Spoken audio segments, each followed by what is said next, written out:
Hello everyone, it's Romy, and I actually wanted to show you something really cool I've been working on, and you may see something familiar right now. This is a Tetris board. You got your hold function, your cue, your score, and of course the board itself. Now, to start the game, you just do this. It loads in the blocks, and you have your first block. Now, I should have the clock. I forgot to turn on the clock when you start the game, but it'll automatically do that when I press the hold function, I think. Does it do that? No. Oh yes, it does. So, as you can see, the block starts falling. You can move it left or right. You can rotate it. Of course, you don't see it with this O piece. And you can move it down. And each time you move it down, you get 1 plus your score. Now, of course, you did see some artifacts over there. That's just to do with how I display the blocks. So, of course, you can rotate your stuff. And yeah. And, well, Tetris isn't Tetris without line clears, so of course I also took care of that. Now, let's do a line clear.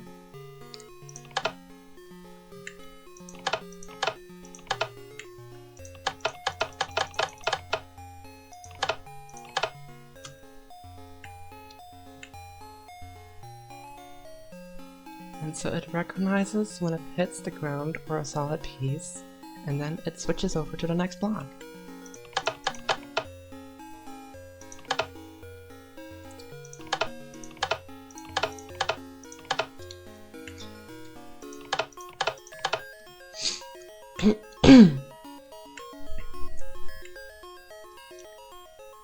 Now we have this block over here. Rotate. And downwards.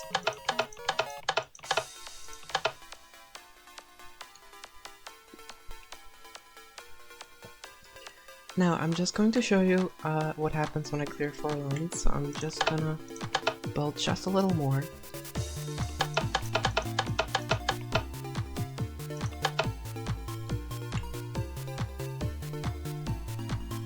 This one goes to the left.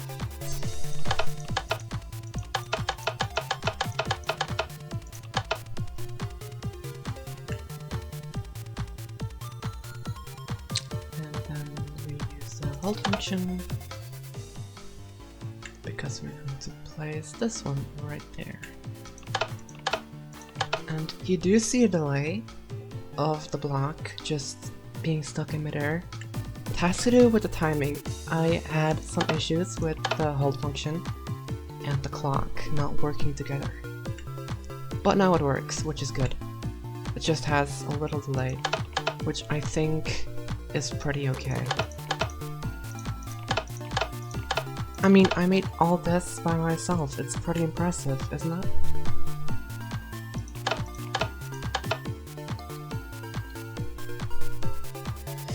Now, I'm putting this one there. I'm waiting for this piece to come.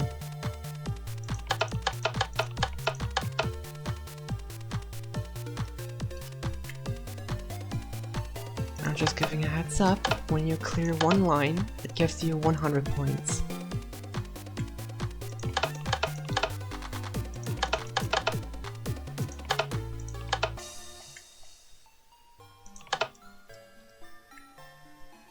I'm going to do the hold function once again.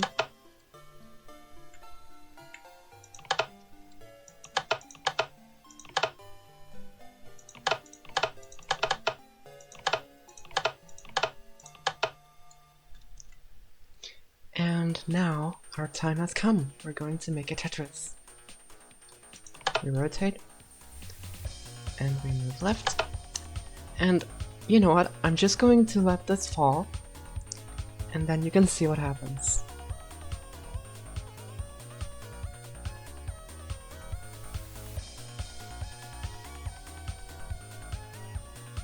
There we go. Plus 400 points. Now I'm just going to stop the clock for just a second. I'm going to show you everything behind it.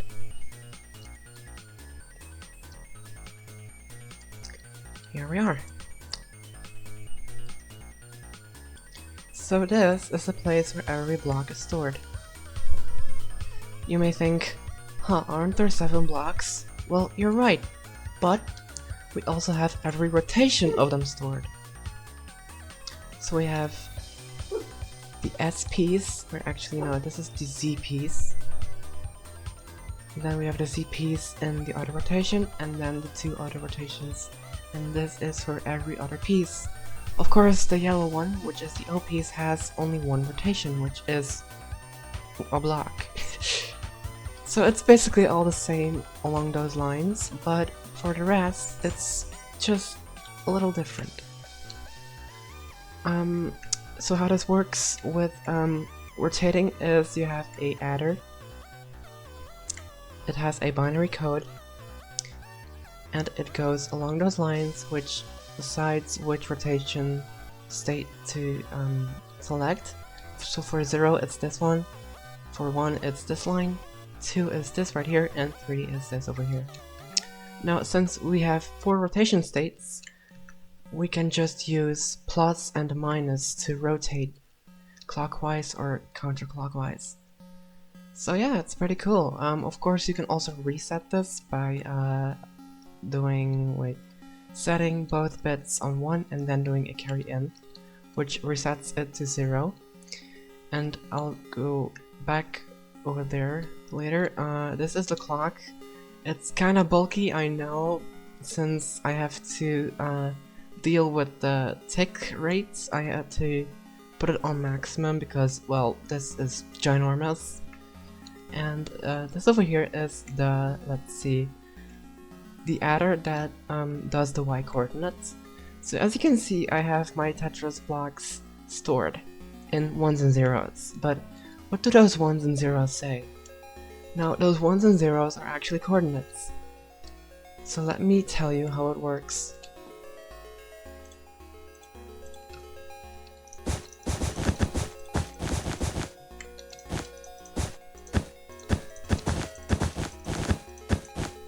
So I have a 4x4 plane where the origin is this over here. This is 3, 3. And in those planes, or in those grids, I draw a block. Like this. This is just an example. This is not how it looks. In the original version, it looks something like this.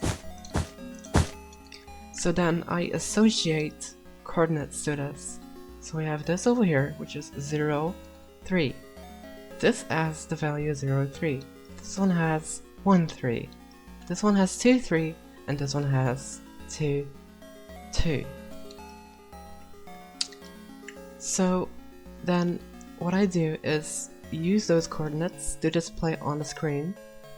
And then to move the block, I simply add certain values to their x and y values. So let me show you.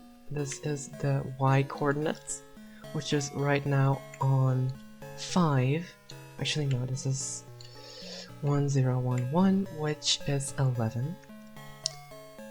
And what it does, it adds 11 to every y coordinate, which are of course 4, because every Tetris piece has 4 blocks inside them. That's why they're called tetrominoes. Tetra from the Greek letter of 4, or Latin, I don't remember. But yeah, it's really cool. Next up is the hold function and the 7-back system, which is right over here. I did use a choker box randomizer, which is right here. So it gives a choker box, which is yeah, I also put them in the colors of the blocks, which is pretty nice. They're still stored in here.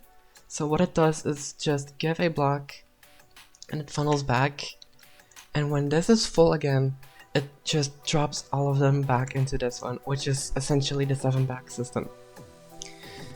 Then the hold function, which is right here. Yeah, I forgot to mention, it's you have your blocks, and depending on the signal strength, it gives a binary number. The binary number is associated with the Tetris block. As you can see, it is 4, 2, 6, 3, and 5. And then there is this part over here, which is which block is in the hold. So this is 4 over here, and this is 7 over here. So if I were to do hold, it would switch those from place, so there would be 7 right here, and 4 over here.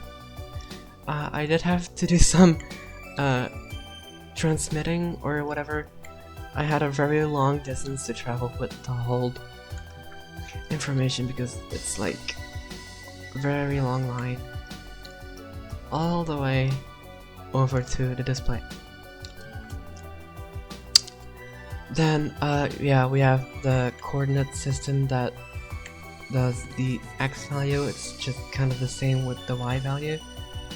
And well, this is the queue, which is basically just a bunch of decoders/encoders. It gets the Tetris piece binary number, turns that into the Tetris piece again. And well, they're all in their original orientation, or should I say rotation state, which means they're only 2 blocks high. So I could just cram them into this small space, otherwise I couldn't fit this on the board. So now we have like 5 pieces, like Tetrio. Of course, I had to put some words on it to make it a little fancy. We have next written over there, and our hold over there. Next is this score, which I wanted to tell, which is right over here. I made those 7-segment displays myself, so they're pretty scuffed, but they work. As long as they work. This line over here resets them to 0. Of course, I implemented some leading 0 logic into this, so there's not a bunch of zeros over here, but just a number that's significant to us. And then there is our coordinate selection system over here. We have 4, because we have 4 pieces per block. And then this goes into our Tetris saving logic, which is basically block repeaters, and those are it's kinda hard to word. I'm not coming out of my words. Let's think. It's basically that this repeater, or basically 20 of these repeaters, save whatever you are inserting into our board when it's touching the ground or a solid. So it just saves what you're building. And then I have my logic, which is telling if it's hitting the ground or if it's hitting a wall, and it has both directions, so it tells if you can stop moving left or moving right. Then we have our display, which is 4 blocks per pixel, or well, block I should say. And yeah, that's basically all of it. I think I covered all of the parts. Yeah. And yeah, there's a lot of timing logic on this. I already told you this is a lot of timing logic with tick rate. It's on 9,999, which is maximum, I think. And yeah, I'm pretty proud of this though. I do think it has a death screen, which I'm just gonna show you, which is just what it does when you top out.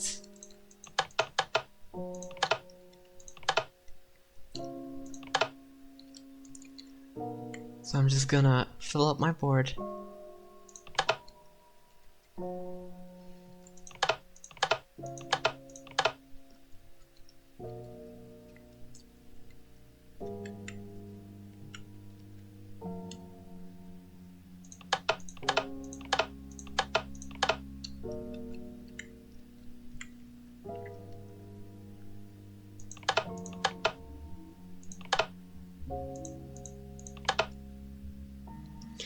how I did the death thing is basically just having a bunch of repeaters, those save the blocks, and then when there is a line that says you can't go down near this place, it just resets.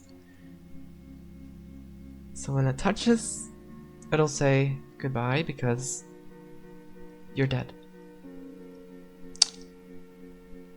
I still have to kind of fix the logic, but it kind of works.